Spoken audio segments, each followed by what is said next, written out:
दोस्तों नमस्कार। आज हम सभी फेसबुक लाइव के माध्यम से एक बहुत ही गंभीर विषय पर चर्चा करने जा रहे हैं। मैं ऋषिकेश भार्गव, पुस्तकालय अध्यक्ष, केंद्रीय विद्यालय गुना।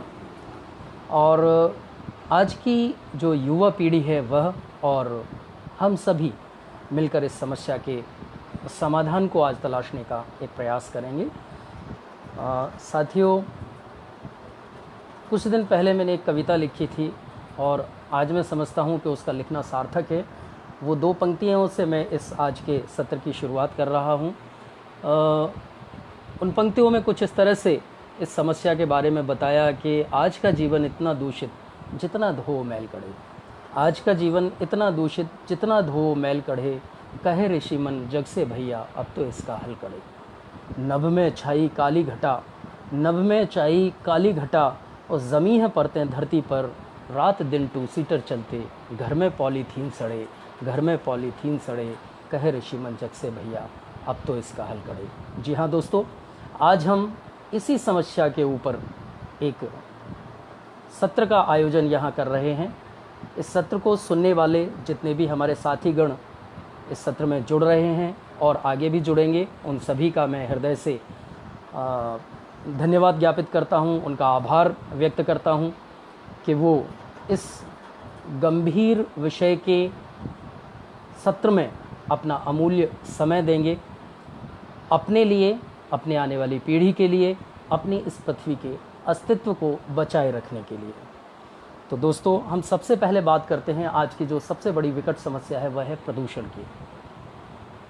और जैसा कि कविता की पंक्तियों में भी बताया कि आज का जीवन इतना दूषित यानी प्रदूषण, ये आज के वातावरण में इतनी तरह के प्रदूषण हो चुके हैं कि अगर इनके ऊपर निबंध लिखा जाए तो मैं समझता हूँ कि कईयों पेज भरे जा सकते हैं। लेकिन इन सभी को अगर हम बिंदुवार अलग अलग तथ्यों को रखकर हम आने वाली पीढ़ी और हम स्वयं अगर इस पर विचार करें तो मैं समझता हूँ कि अवश्य ही हम कोई ना कोई निष्कर्ष इन समस्याओं को हल करने में निकाल सकते हैं। तो सबसे पहले प्रदूषण की बात करते हैं। प्रदूषण मुख्य रूप से जब हम कोई व्याख्यान या निबंध लिखने बैठते हैं तो जल प्रदूषण होता है, वायु प्रदूषण होता है, ध्वनि प्रदूषण होता है, और इस तरह से हम प्रदूषण की परिभाषाओं को लिखते हुए, तो आज हम कोई तथ्यात्मक या कोई स्टैटिस्टिकल डाटा को हम लेकर नहीं बैठेंगे। सांख्यिकीय कोई आंकड़े यहाँ व्यक्त नहीं करना है, कोई डेफिनेशन नहीं देना है। एक छोटी सी बात जो मैं आज इस फेसबुक लाइव के माध्यम से मेरे सभी जानने वाले और इस फेसबुक पर इस सत्र को सुनने वाले हर व्यक्ति तक ये बात को मैं पहुंचाना चाहता हूं। प्रदूषण जो हम देख रहे हैं तमाम तरह का, इसी में से एक सबसे महत्वपूर्ण जो अंग आ रहा है वो है प्लास्टिक का। जब प्लास्टिक का आविष्कार हुआ था तब हमारे देश में इस तरह की एक बात है जो किंवदंती के रूप में हमें हमारी पुरानी पीढ़ी ने हम तक इसको पहुंचाया कि जब प्लास्टिक शुरू में हमारे देश में आया तो लोगों ने कहा अरे बाबा प्लास्टिक को टच मत कर देना, प्लास्टिक से टीबी हो जाता है, ट्यूबरक्लोसिस हो जाता है। और शुरू में प्लास्टिक को इतना अवॉइड किया, लेकिन वही प्लास्टिक धीरे धीरे चलते और 2 या 3 दशक में आज जब हम यहाँ आकर खड़े हुए हैं तो लगता है कि प्लास्टिक के बिना हमारा जीवन असंभव है। हर चीज़ में प्लास्टिक शामिल है। जो हम आज की तारीख में सबसे ज़्यादा जिस यंत्र को हम अपने पास लेते हैं और इस यंत्र के माध्यम से ये जो चित्र है आप तक भी पहुंच रहा है, ये भी एक प्लास्टिक का प्रोडक्ट है। तो ये प्लास्टिक ने हमारे जीवन को जितना सरल किया है उतनी ही हमारी जीवन प्रत्याशा को कठिन कर दिया है। तो इस कठिनता के विषय पर हम चर्चा करें तो जितने भी हमारे साथी अभी तक जुड़े हैं और जो हमारे नन्हे मुन्ने बच्चे भी जुड़ रहे हैं, मेरा सभी से आग्रह है कि कुछ यत्न मैं कर रहा हूं, कुछ आप अपनी तरफ से भी करना। अगर आपको लगता है जो चीज़ें मुझसे छूट गई हैं तो आप व्यूज़ वाले कैप्शन में अपने उन सजेशंस को, उन कारणों को, उन निदानों को इसमें लिखकर इस सत्र तक आप पहुंचा सकते हैं, जिसको हम एक समग्र रिपोर्ट बनाकर हर व्यक्ति तक पहुंचाने का कार्य करें। दोस्तों, प्लास्टिक प्रदूषण है क्या? प्लास्टिक प्रदूषण सीधी सी बात है कि आज हम कोई भी सामान जब मार्केट से लेकर आते हैं तो वो प्लास्टिक की थैली में या प्लास्टिक की पैकिंग में या प्लास्टिक के रूप में हमारे घर तक आता है, और जितने दिन हमने उसको काम में लिया और उसके बाद हम उसको उठा के बाहर फेंक देते हैं। ये बढ़ते बढ़ते बढ़ते बढ़ते यह इतना बड़ा ढेर है। मुझे याद आ रहा है, ये कभी कुछ दिन पहले एक मूवी आई थी रोबोट 2 शायद, और जिसमें पक्षीराज बताया था, अक्षय कुमार ने उस पक्षीराज का रोल किया था, और उसमें ये बताया था कि रेडिएशन जो मोबाइल आज हम लेकर चल रहे हैं वो पक्षियों को कितना ज़्यादा हानि पहुंचा रहा है। ये उस पिक्चर में पिक्चराइजेशन किया गया। मैं समझता हूँ, मुझे जहाँ तक याद है, छोटी छोटी शॉर्ट मूवीज़ को छोड़ दिया जाए तो कोई भी ऐसी बड़ी मूवी नहीं बनी है कि जिसके ऊपर प्लास्टिक की इस विकट समस्या के बारे में बताया गया हो। हमारे देश के यशस्वी प्रधानमंत्री श्री नरेंद्र मोदी जी ने सन 2022 तक सिंगल यूज़ प्लास्टिक से भारत को मुक्त करने का संकल्प लिया है। लेकिन आप और हम अगर आज के हमारे दैनिक जीवन को देखें तो क्या लगता है कि हम 2022 तक इस प्लास्टिक मुक्त हमारे देश के इस अभियान को हम पूरा कर पाएंगे, इस सपने को साकार कर पाएंगे? मुझे तो लगता है नहीं। कुछ आंकड़े हैं जिनके बारे में हम बात करेंगे। पहली चीज़ तो ये कि प्लास्टिक हमारे जीवन को किस तरह से प्रभावित कर रहा है। तो जीवन जीने की प्रभाविकता है, उसके बारे में हमने जाना। अब बात आती है कि जब ये जीवन जीने की प्रभाविकता के बाद की स्थिति पैदा होती है तब क्या क्या होता है। तो दोस्तों, आज प्लास्टिक ने न केवल इंसानों का बल्कि पृथ्वी पर उपस्थित वन्य जीव, जलीय जीव, पक्षियों के जीवन को भी जीना दुष्कर कर दिया है। एक संस्था है यूनाइटेड नेशन एनवायरनमेंट प्रोग्राम, यह इस पूरे प्लास्टिक प्रदूषण के ऊपर सर्वे किया और 3 संस्थाओं ने मिलकर एक अभियान चलाया, टाइड टर्नर्स प्लास्टिक चैलेंज। यानी इस चैलेंज को हमें लेना है और हमारी पृथ्वी को प्लास्टिक मुक्त बनाना है। हम ये नहीं कह रहे हैं कि आज हम इस सत्र को सुनेंगे या इस सत्र के बाद हम बिल्कुल प्लास्टिक को यूज़ करना छोड़ देंगे, मेरा मंतव्य भी वह नहीं है। लेकिन हम इस प्लास्टिक की भयावहता को पहचानें, और जब तक हम होता है ना कि किसी चीज़ के बारे में हमें जब तक ये ना हो कि इससे मुझे ये फ़ायदा है तो हम उस काम को नहीं करते हैं, उस बात को नहीं करते हैं। ऐसे ही अगर हमें इस प्लास्टिक के दुष्प्रभावों का पता चलेगा तो हम खुद और हमारे जो बच्चे और हमारे आने वाली पीढ़ियां हैं वो भी उन दुष्प्रभावों के बारे में जानेंगी। तो मैं समझता हूँ एक सकारात्मक परिणाम हमारे बीच में आएगा, हमारे समाज में आएगा, हमारे देश में आएगा, और हमारी पृथ्वी का जो वातावरण है आज दूषणता के चरम पर पहुँच चुका है, कहीं ना कहीं वो ठीक होगा। दोस्तों, सबसे पहली चीज़ है कि इससे प्रभावित होने वाले न केवल मनुष्य बल्कि जलीय जीव हैं। एक सर्वे यूएन एनवायरनमेंट प्रोग्राम ने किया और उसमें कहा कि सबसे ज़्यादा प्रभावित हो रहे हैं वो हो रहे हैं जलीय जीव, यानी उनकी प्रजातियां विलुप्ति की कगार पर पहुंच चुकी हैं। व्यक्तियों में भी अगर आज हम देखें, आज हमें किस तरह से प्रभावित कर रहा है। प्लास्टिक का सामान हम लेकर आए, घर में हमने उसको उपयोग करने के लिए जो भी सब्ज़ी लाए या कुछ लाए, प्लास्टिक की पॉलीथीन लाए और उसको लिया और बाहर हमने फेंक दिया, यानी हमें उसके सही निस्तारण की व्यवस्था का भी पता नहीं है। और जब ये प्लास्टिक यत्र तत्र सर्वत्र पूरी धरती पर चारों तरफ फैला रहता है तो इससे निकलने वाले जो विषैले तत्व हैं वो धरती में जाकर मिलते हैं, वह धरती के नीचे का जो पानी है उसमें जाकर मिलते हैं, और वह पानी हमें पीने के लिए उपयोग में आता है, ये भी हम सब लोग जानते हैं। तो अब आप सोचें कि ये हमारे जीवन में भी कितने सारे दुष्प्रभाव कर रहा है, जिससे हमारे शरीर की जो रोग प्रतिरोधक क्षमता है, आज जिसकी सबसे ज़्यादा आवश्यकता है कोविड-19 के इस युग में, तो सबसे ज़्यादा रोग प्रतिरोधक क्षमता को प्रभावित कर रहा है। हमारा शरीर 70%, हमारे शरीर में जो जल का प्रतिशत है वो 70% है। आप सोचें कि 70% जल इस तरह के प्लास्टिक और अन्य प्रदूषणों के माध्यम से जब धरती का जल हमें पीने के लिए दिया जाता है तो वो हमारे 70% प्रदूषित जल शरीर में रहेगा तो क्या प्रभाव उत्पन्न होगा, तमाम तरह की बीमारियां हो जाएंगी। वन्य जीव विलुप्ति की कगार पर हैं, पक्षियों का जीवन दुष्कर हो रहा है। दिन ब दिन इस प्लास्टिक के कारण जो 100 वर्षों तक डिग्रेड भी नहीं होता है, आप सोचें कि वो जब धरती पर एक परत बना चुका होगा कि रात दिन 2 सीटर चलते, घर में पॉलीथीन सड़े, नभ में छाई कली घटा और जमी है परतें धरती पर। जब धरती पर इस प्लास्टिक की परतें जम जाएंगी तो आप सोचें कि यहाँ का टेम्परेचर क्या होगा, यहाँ की जीवन प्रत्याशा क्या होगी, यहाँ के पानी का स्वास्थ्यांक क्या होगा, पानी को पीने के बाद हमारी स्थिति क्या होगी, हम कितने मेडिकेटेड होकर रहेंगे।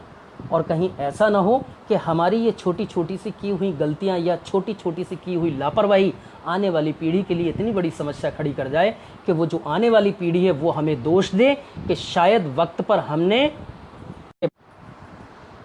हम इस समस्या के बारे में जाने और सिंगल यूज़ प्लास्टिक का हम कम से कम उपयोग करें, प्लास्टिक के सामानों का कम से कम उपयोग करें, जिससे कि ये जो भयावहता है वो कम हो पाए। चरणबद्ध तरीके से हम इन सब्जेक्ट के ऊपर अगले 5 से 7 मिनट में इस सत्र का समापन करेंगे। विषय है प्लास्टिक प्रदूषण, एक समस्या एवं इसका निदान। हमने प्रदूषण और समस्याएं इन सब के बारे में जान लिया, मुख्य बात आती है निदान की। तो निदान होने से पहले हम थोड़ी सी कुछ चीज़ें हैं जिनके बारे में हम जान लें। पहली चीज़ तो ये है कि भारत में जो हमारे यशस्वी प्रधानमंत्री नरेंद्र मोदी जी ने जो एक सपना देखा है कि 2022 सिंगल यूज़ प्लास्टिक मुक्त भारत, अवश्य हम उसको प्राप्त कर लेंगे, लेकिन इस अभियान में हम सभी को जागरूक होने की आवश्यकता है। सबसे पहली चीज़ तो ये है कि हमारे जो पूरा देश है उसमें जितने राज्य हैं उन राज्यों में से केवल 14 राज्यों में प्लास्टिक निस्तारण यूनिट व्यवस्था है, यानी प्लास्टिक का रीयूज़ करना या रिसाइकलिंग करना केवल और केवल 14 राज्यों में ये यूनिट है। तो पहली चीज़ तो ये है कि सरकारों को भी जागरूक होना है, लेकिन एक आम आदमी होने के नाते हम क्या कर सकते हैं, तो उसके लिए भी हम कर सकते हैं उन उपायों को। सबसे पहला जिसमें उपाय है वो है रीयूज़, यानी पुनरुपयोग करना। हम किसी भी पॉलीथीन को मार्केट से लेके आए, हम ऐसा ना करें कि उसमें से सामान निकाला और सामान निकालने के बाद उस पॉलीथीन को लिया, गोल गोल किया और बाहर फेंक दिया या डस्टबिन में ऐसे ही फेंक दिया। हम ऐसा ना करें। अगर हम ऐसा नहीं करेंगे तो क्या होगा, कोई बहुत बड़ा अंतर नहीं आ जाएगा, लेकिन आप सोचें कि कहावतें हैं कि बूंद बूंद से घड़ा भरता है। दोस्तों, अगर हम ये प्रयास, एक छोटा सा नवीन प्रयोग हम करें कि जब भी हम प्लास्टिक में, पहली चीज़ तो ये कि हम प्लास्टिक की चीज़ों का, प्लास्टिक की इस तरह की पॉलीथीन का उपयोग ना करें, लेकिन अगर हम उपयोग करना हमें ज़रूरी हो रहा है तो हम ले आएँ सामान और हम उसका रीयूज़ करें। तो रीयूज़ करने से क्या होगा कि हम कम से कम 1 बार 2 बार 3 बार की वो प्लास्टिक जिसको हम ऐसे करके फेंकने वाले थे वो कम से कम बच जाएगी। तो रीयूज़ हम करें प्लास्टिक का जहाँ तक है। दूसरा आता है कि हम प्लास्टिक के अलावा और अन्य विकल्पों के बारे में भी सोचें। जैसे हम मार्केट निकल रहे हैं तो मार्केट निकलते हुए हम अपना एक कपड़े का थैला ले जाएं, जूट का थैला ले जाएं, या हम किसी तरह से बना हुआ आज की तारीख में जो डिस्पोजेबल बैग्स आते हैं उन बैग्स का हम उपयोग करें। 2, तीसरा जो सबसे बड़ा है कि इसके बारे में हम ज़्यादा से ज़्यादा घर के सदस्यों से, हमारे जान पहचान वालों से और ख़ास करके जो हमारी नई पीढ़ी है, बच्चों को इसकी भयावहता के बारे में जानें। आज कछुआ उनको अच्छा लगता है, मछली रानी उनको अच्छी लगती है, जलीय जीव और हैं जो उनको अच्छे लगते हैं, छोटे छोटे पक्षी उनको अच्छे लगते हैं। आप उनको बताएं कि अगर हम प्लास्टिक का इसी तरह से अनवरत प्रयोग करते रहे तो ये जितने भी जीव जंतु पक्षी हैं ये कहीं ना कहीं धीरे धीरे हमारी इस धरती से गायब होते चले जाएंगे। तो मैं समझता हूँ इसमें जितना हमारे अपने करने का पक्ष है उससे ज़्यादा है एक दूसरे को जागरूक करके हम स्वस्थ तरीके से एक दूसरे को इस प्लास्टिक के से होने वाले दुष्प्रभावों के बारे में कभी कभी 1-2 लोगों से, 4 लोगों से, 10 लोगों से हम छोटे छोटे से सत्रों के साथ, छोटी छोटी सी चर्चाओं के साथ हम इनको एक दूसरे में शेयर कर सकते हैं। सबसे बड़ी चीज़ है कि अगर हम फिर भी यूज़ कर रहे हैं, क्योंकि हमारी मजबूरी है, हमें यूज़ करना है, तो हम उसको ऐसे ही फेंके नहीं। हम घर में जो डस्टबिन रख रहे हैं, हमारे देश में स्वच्छ भारत अभियान जो चल रहा है उसमें हम गीला कचरा और सूखा कचरा, ठीक इसी तरह से हम प्लास्टिक के लिए भी एक बकेट रखें और हम उसमें प्लास्टिक की चीज़ों को इकट्ठा करते चले जाएं। पॉलीथीन है, वाटर बॉटल्स हैं, इस तरह की चीज़ों को हम रखते चले जाएं। तो उससे क्या होगा कि उनको आप या तो कचरे की जब गाड़ी में डाल रहे हैं तो उसको भी आप एक अलग पैकेट बना के उसको डालें। उसके भी निस्तारण की अलग अलग व्यवस्थाएं नगर पालिका, नगर निगम और सरकार के द्वारा की जा रही हैं। तो उससे सबसे बड़ा फ़ायदा क्या होगा कि आज हमारे वैज्ञानिकों ने इतनी अच्छी अच्छी तकनीकें बना ली हैं कि जिनके माध्यम से आप विश्वास नहीं करेंगे, अगर मेरी माताएं, बहनें, नारी शक्ति इस सत्र में शामिल हैं तो मैं आपको बता दूं कि सिंगल यूज़ प्लास्टिक से हमारे वैज्ञानिकों ने सौंदर्य प्रसाधन बनाने की तकनीक तक विकसित कर ली है। मोटर का तेल है, इसके अलावा डिटर्जेंट है, पेवर्स हैं। आज की तारीख में हमारे दक्षिण भारत के वैज्ञानिकों ने रोड बनाना शुरू कर दिया है।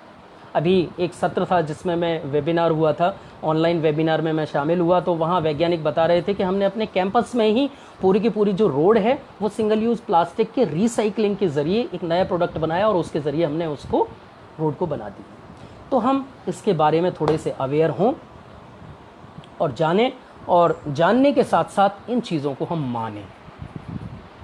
अगर इसके बाद भी हमारे जो साथी हैं वो और अच्छी अच्छी बातों को इस सत्र में जोड़ना चाहते हैं तो वो व्यूज़ के ज़रिए आप इसमें अपने सुझावों को, अपने जो इसके दुष्प्रभाव हैं उनसे हम कैसे बच सकते हैं उसके बारे में अपने व्यूज़ दें। साथ ही सबसे बड़ी चीज़ है कि एक जन जागरण अभियान इस सत्र के लिए आप लेकर चलें।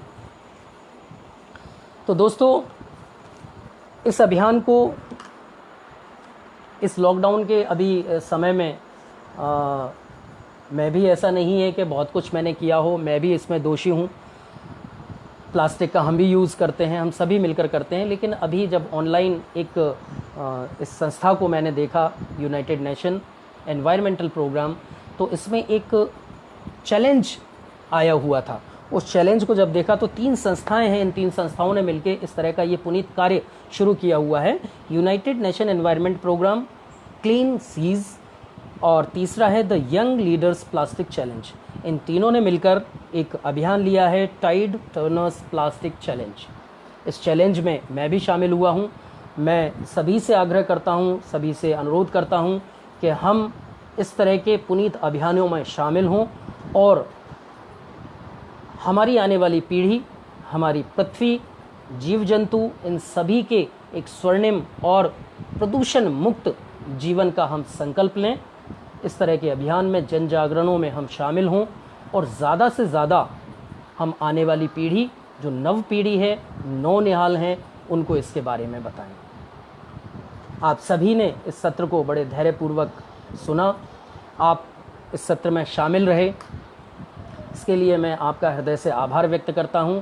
और समय समय पर हम इसी तरह फेसबुक लाइव के माध्यम से इस कोविड-19 संक्रमण के भयावह युग में, क्योंकि मैं समझता हूं कि ये एक बहुत बड़ा माध्यम है जहां हम सजीव तौर पर एक दूसरे से बात कर रहे हैं, इसी तरह से हम बातें करते रहेंगे और भविष्य में हम नए नए जो विषय हैं उन विषयों के बारे में हम चर्चा करते रहेंगे। आपके जितने भी हमारे सत्र में शामिल हुए सारे फ्रेंड्स, सारे स्टूडेंट्स और सभी जो हमारे लर्नेड फ्रेंड्स हैं, सभी से अनुरोध कि वो हमारे साथ इस अभियान में जुड़ें, प्लास्टिक मुक्त हमारे देश को, हमारी पृथ्वी को करें। और सभी के सजेशंस का स्वागत है, सभी का आमंत्रण है। सभी का बहुत बहुत धन्यवाद। जय हिंद, जय भारत।